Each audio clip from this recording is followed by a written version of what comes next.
All right, hello again from the Skunk Works. I've recently added an exhaust brake to the exhaust system, and to go along with that I've changed the dashboard a little bit. I'll be making some more changes. I'm going to be 3D printing a new screen for this to retask 4 of the lights in the panel to display the exhaust brake and four-wheel drive. And of course up here in the corner a warm-up and retard switch.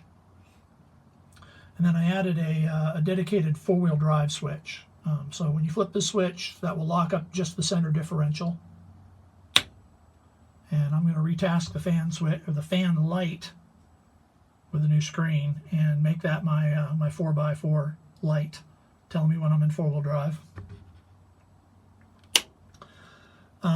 For the warm-up and exhaust brake, I haven't worked out exactly how to reprogram this WTEC 2, so I can use the Allison programming for exhaust brake function, which it gives you a gear pre-select is the biggest thing it does for you. When you engage that, it tells it to downshift to 3rd gear or 4th gear or whatever you program into it. And then it tells the exhaust brake to engage, providing your pedal switch is not released. So this is a no programming exhaust brake install. So I will get the same functions as the exhaust brake would in any rate, but I won't get the downshift. So I'll have to do that by hand using the down arrow.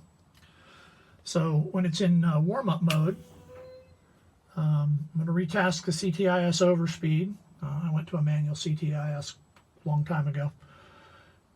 So I'm going to retask that light to indicate warm, and I'm going to retask the PTO light to indicate when the exhaust valve is closed. In this case, I'm going to use I'm using the control power from the park and emergency lights to enable or disable the valve in warm-up. So if I release the park brake, it releases the exhaust brake. So you got to be in park to go into warm-up mode. It still indicates warm-up mode because the switch is still in that position. So that's to remind me that, hey, I'm in warm-up mode. If I set the park brakes, the valve's going to close. In retard mode, I'm going to retask the chem detect indicator to exhaust brake. And then when you let off the gas, the valve will close, engaging the exhaust brake. So there's a foot switch or a switch in there on the I just installed on the throttle linkage that will control the switch operation. Again, I won't get the downshift, but the Allison stays in lockup 100% of the time once you shift out of 2nd gear. Sometime after the shift from 3rd down into 2nd, it will release the torque converter lockup. So this should work just fine. I'll just have to manually downshift or to get it to be a little more aggressive.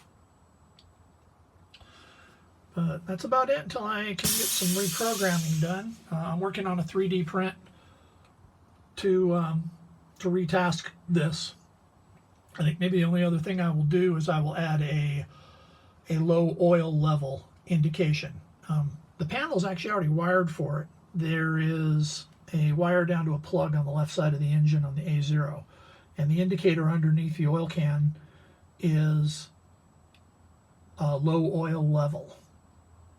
So I may ultimately add an oil level switch down to the down on the side of the pan to give me an indication in case I lose my oil somewhere.